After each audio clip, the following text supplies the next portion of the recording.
लिखते हैं आचार्य जी प्रणाम। सत्य का पथ बड़ा फिसलन भरा है। अभी अभी अपने करीबी को फिसलते देखा, वापस पुरानी राहों पे फिसल जाते देखा। तो किस्सा कुछ ऐसा है कि पत्नी गर्भवती थी और किन्हीं बाबा जी की साधना विधि से प्रतीत हुआ कि उसकी तबीयत ठीक हो गई। बच्चा असमय प्रीमेच्योर जन्म से बच गया। बाबा जी की संजीवनी साधना ने बचा लिया। तो जिन मित्र की बात है उन्होंने कहा कि निसर्ग दत्त महाराज, रमण महर्षि और अन्य संत होंगे बहुत अच्छे, लेकिन पत्नी की जान तो बाबा जी की साधना से ही बची ना। कह रहे हैं कि आचार्य जी ये सब सुनकर मैं मन ही मन दुखी हूँ, सोचता हूँ ऐसा क्यों हुआ।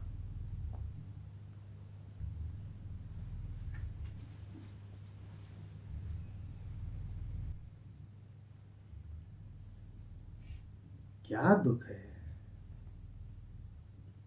आपको दोनों हाथ लड्डू चाहिए।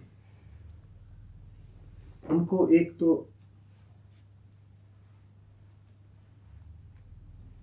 एक बोझ मिल गया,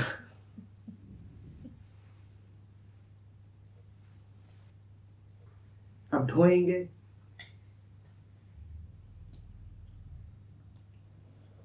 तो कुछ उन्हें राहत की सांस भी मिलनी चाहिए कि नहीं मिलनी चाहिए।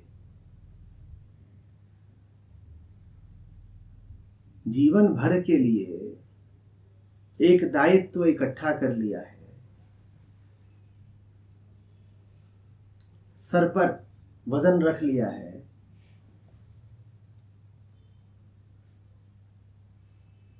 तो थोड़ा उन्हें दो चार घूंट पी लेने दो नशे के।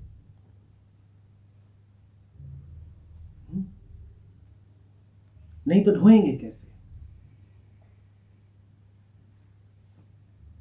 अब आप चाहते हो कि वो रमण महर्षि को भी माने, निसर्ग दत्त को भी माने, और साथ ही साथ संसार और परिवार भी वो उन्हीं रूपों में बनाए रखें, चलाए रखें, बढ़ाए रखें जिन रूपों में उनकी चाहत है। ऐसा तो नहीं हो पाएगा।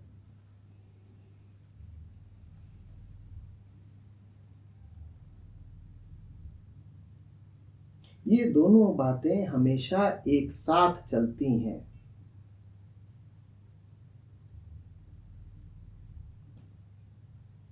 झूठ का प्रसार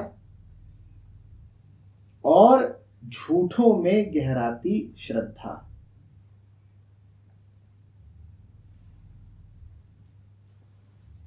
आपने विवाह के किस अवसर पर कबीर के भजन सुने?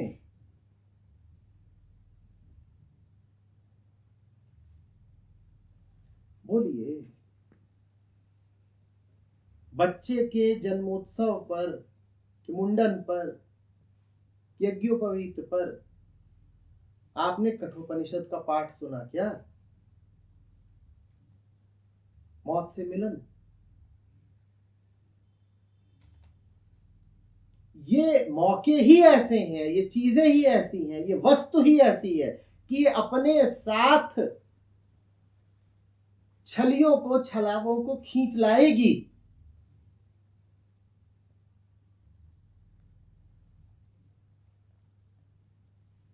उम्मीद है कि आपको बात मेरी समझ में आ रही होगी। जिसने दैहिक कर्म किया, जिसने अपनी पत्नी को गर्भ धारण कराया, जो संतति का इच्छुक है, वो कैसे चला जाएगा निसर्ग दत्त के पास? उसे निसर्ग दत्त के पास जाना होता तो उसने वो सब कर रखा होता जो वो कर रहा है। आपका अफसोस तो ऐसा है कि कोई पूछे कि बच्चे के पैदा होने पे वो जो हिजड़े आए हैं वो हाय हाय करके उपनिषद क्यों नहीं गा रहे? अरे मौका ही ऐसा है कि हिजड़े ही आएंगे और वो उपनिषद नहीं गाएंगे। आप किस बात का अफसोस कर रहे हो? ये होना ही होना है।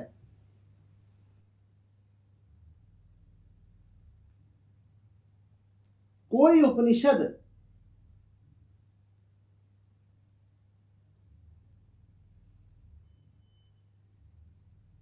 पेट की बीमारी नहीं ठीक कर देता। आपको बेटा चाहिए, कोई गीता आपको बेटा नहीं दे देगी। आपको पैसा चाहिए, न कबीर न फरीद न रूमी आपको पैसा लाके दे देंगे।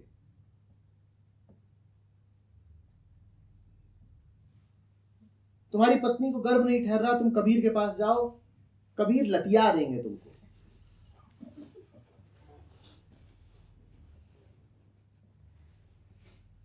आशीर्वाद नहीं देंगे कि तथास्तु आज ही। तो उसके लिए तो बाबा जी के पास जाना ही पड़ेगा ना। वो बनी बनाई जोड़ी है। एक बार तुम्हारे मन में इस तरह की इच्छाएं उठी तो फिर तुम्हें उसी तरह की इच्छाओं के अनुरूप किसी गुरु को तलाशना पड़ेगा। जैसी तुम्हारी अभिप्सा उसी प्रकार का तुम्हारा गुरु। आप गलत कह रहे हैं कि अभी अभी कोई फिसल गया। वो अभी नहीं फिसल गए, वो फिसले हुए ही थे। फिसलना अभी प्रकट हुआ है।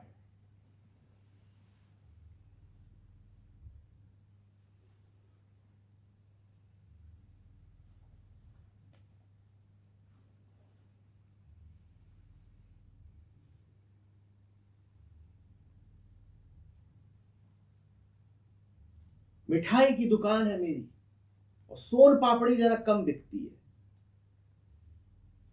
अब जाओ तुम बौद्ध धर्म के पास।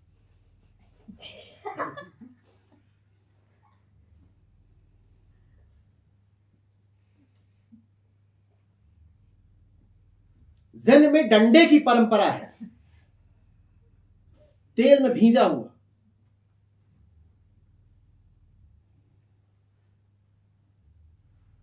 वहां आशीर्वाद नहीं मिलता। तुमको बैठाए कहेंगे बैठो, बिल्कुल आसन वासन लगा लो और सर झुका लो, पिछवाड़ा उठा लो।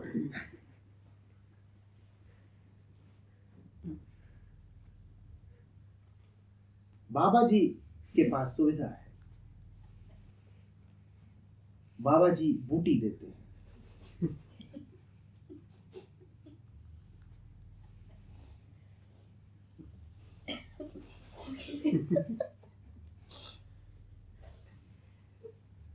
कबीर से और बुद्ध से कोई बूटी नहीं पाएगा।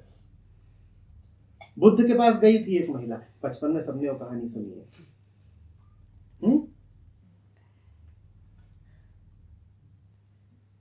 कौन सी कहानी बता रहा हूं?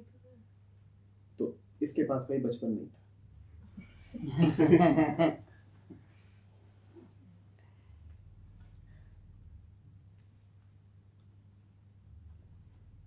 लेडी जिसका बच्चा मर जाता है तो बुद्ध ने बच्चा जिंदा कर दिया।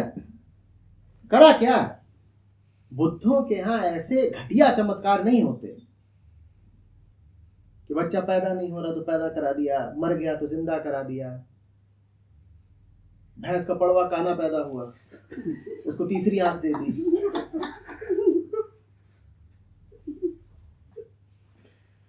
संतों को यही काम है, तुम्हारे गुप्त रोगों की चिकित्सा।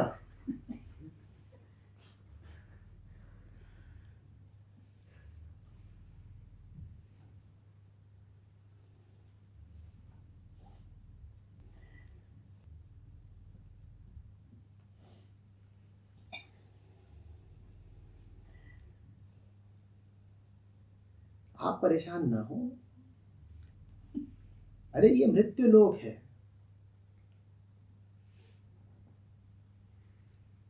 संसार क्या है? परमात्मा की गुदगुदी। वो अपने आप को गुदगुदा रहा है। परमात्मा का चुटकुला है वो अपने ऊपर, कोई और तो है नहीं गुदगुदाने को, तो किसको? अपनी कोई गुदगुदी कर रहा है।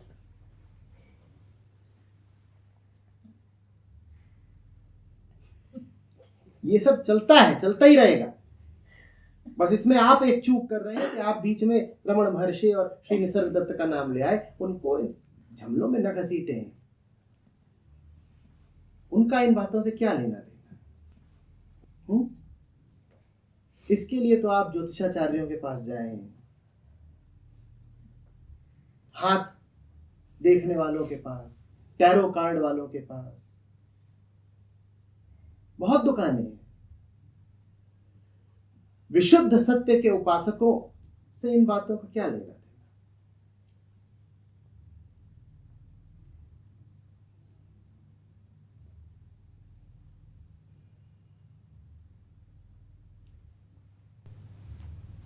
ये सब चलता रहेगा।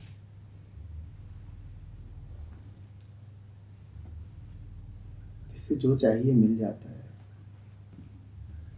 परमात्मा मेहरबान है, तुम्हारी बात रखता है, जो चाहते हो दे देता है। जिसे भरम उसे भरम, जिसे परम परम। छोटी सी बात छोटा सा मरम। तुम्हें बच्चा चाहिए, मिल जाएगा।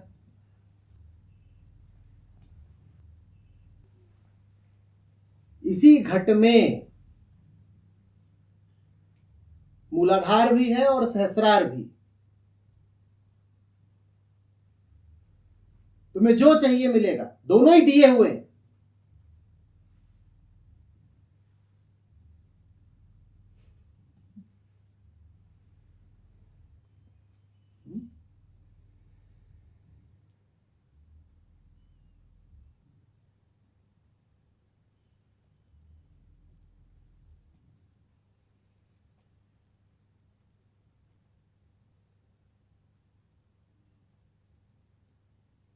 आप पूछ कुछ ऐसे रहे हैं जैसे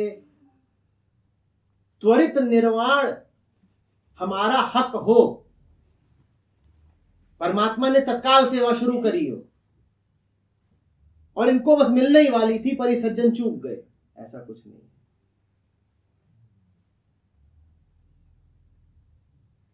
घनीभूत वृत्तियों का पिंड पैदा होता है। मुक्ति उसके लिए इतनी साधारण, इतनी सहज नहीं है। मुक्ति के लिए वो पैदा ही नहीं होता। आप अफसोस किस बात का मना रहे हैं? जो आपको मिलना ही नहीं था वो नहीं मिला, तो इसमें अफसोस क्या है?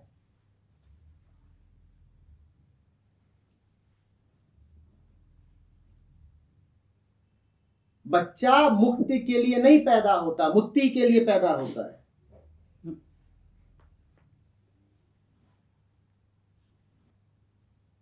मां ये बोलती है क्या बेटा मुक्ति, या क्या बोलती है?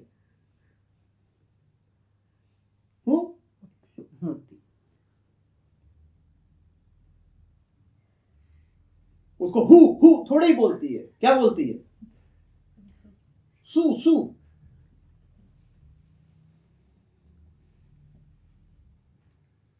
तो हम इसलिए नहीं पैदा होते हैं कि बस अब पैदा होंगे और थोड़ी ही देर में देह परम तत्व में विलीन हो जाएगी, एक प्रकाश पुंज बचेगा बस। अरे जो वो सज्जन कर रहे हैं वही भाग्य है हमारा, उसी के लिए पैदा हुए हैं। हाड़ मांस का पुतला और किस लिए पैदा होता है? बढ़ेगा, सड़ेगा, गलेगा, अपने जैसा और हाड़ मांस पैदा करेगा, मलमूत्र में लोटेगा, आग में जलेगा। नीम न मीठी होए, अरे नीम पैदा हुई है, उसको गुड़ से सींचो कि घी से सींचो, मीठी थोड़ी हो जाएगी। श्वान को यही सुहाए गहे पुनिहाड़ को। कुत्ता पैदा हुआ है, हाड़ कोई तो गहेगा। आप अफसोस किस बात का मना रहे? तो ऐसी बात है कि आप सुअर को नाली में लौटते देखे और कहे अरे राम राम राम, गंगा से चूक गया। उसे गंगा जाना कब था? उसे गंगा जाना कब था? उसके साथ वही हो रहा है जो बदा था। अफसोस की कोई बात। मुक्ति सबके लिए है पर सार्वजनिक फिर भी नहीं, याद रखना। परमात्मा सर्वव्यापक तो है, सर्वमान्य नहीं है। होगा हर जगह, तुम मानते कहां हो। लोकातीत है, पर उस बेचारे की त्रासदी यह है कि लोकमान्य नहीं है। लोक का आधार है, लोकमान्य तब भी नहीं है। तो किसी शराबी को कीचड़ में गिरा देखें तो अफसोस ना करें, ये तो होना ही था। कोई ताज्जुब नहीं, इसमें कोई अचंभा नहीं हो गया। ताज्जुब तो करे जब कोई बुद्ध दिख जाए, तब पूछिए ये कहां से आया। इसका होना असंभावना है, यह कहां से गया। कौवों के बीच में हंस कैसे पैदा हो गया। जिस नाली में सुअर लौटते हैं उसमें कमल कैसे खिलाया। तब ताज्जुब करिए, अभी क्या ताज्जुब करते हैं। अभी तो जो हो रहा है वो समय की शुरुआत से जन जन की कहानी रही है।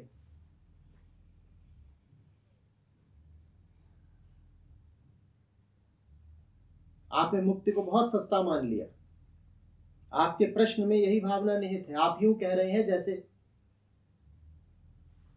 बस मिलनी ही चाहिए थी पर फिसल गए। फिसल क्या गए।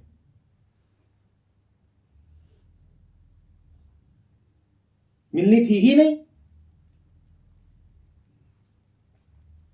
इतना नहीं आसान है, बहुत कठिन है डगर पलट।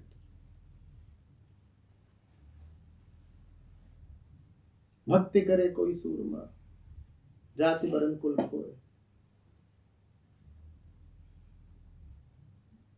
बार बार तो संतों ने यही समझाया है कि सबके लिए नहीं है। संत गए सतलोक बहुरी नहीं आवना। संत जाते हैं सतलोक, अरे सब थोड़े ही जाते हैं। बहुरी नहीं आवना। आप अफसोस कर रहे हैं कि अरे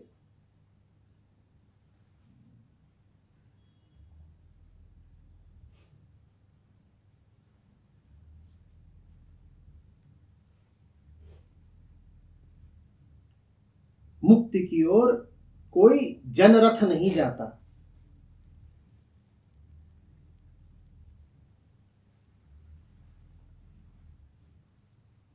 ट्रक भर भर के लोग नहीं पहुंचाए जाते स्वर्ग के दरवाजे। वो तो बड़ी अकेली यात्रा है, बिरलों को संभव होती है।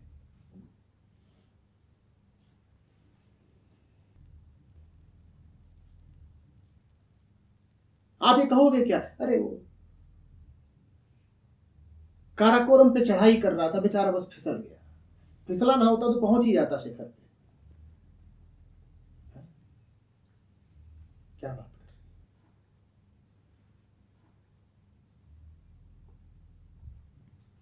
हिमालय की चढ़ाई है, एवरेस्ट, कंचनजंगा।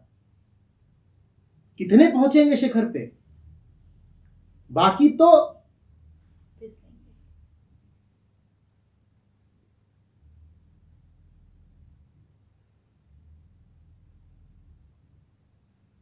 कृष्ण बार बार अर्जुन से कहते हैं, बेटा ये बातें सबके लिए नहीं है, उनसे कह भी मत देना। पहले जांच लेना उनमें कृष्ण भक्ति है भी कि नहीं।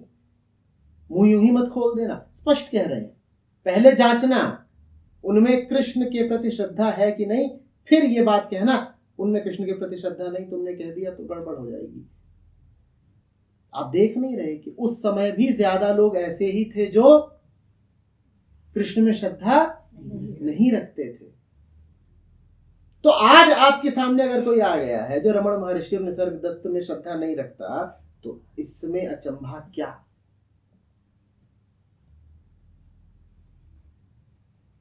कबीर के जीवन के बारे में इतनी कहानियां हैं, उतनी उनकी मौत के बारे में भी हैं। एक जनश्रुति ये भी है कि कबीर प्राकृतिक मृत्यु नहीं मरे थे, उन्हें भी मरवाया गया था।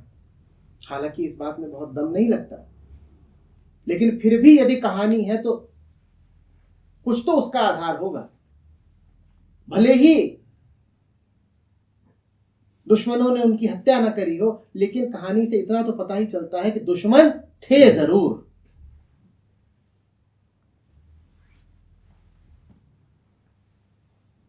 कबीर के दुश्मन, सुनने में ही बात कितनी अजूबी है।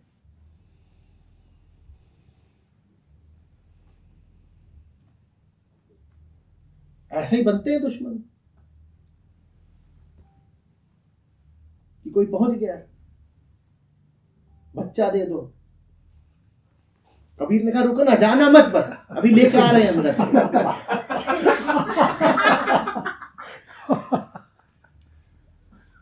कबीर ठहरे कबीर, मस्त मौला बनारसी, दिया दबा के।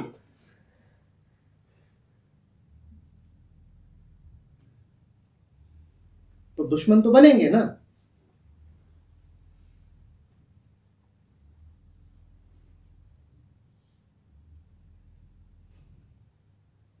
और दुश्मन और बन जाएंगे जब कबीर से ही 10 हाथ दूर बाबा जी बैठे हो, जो आम की गुठली देते हो। इससे होगा।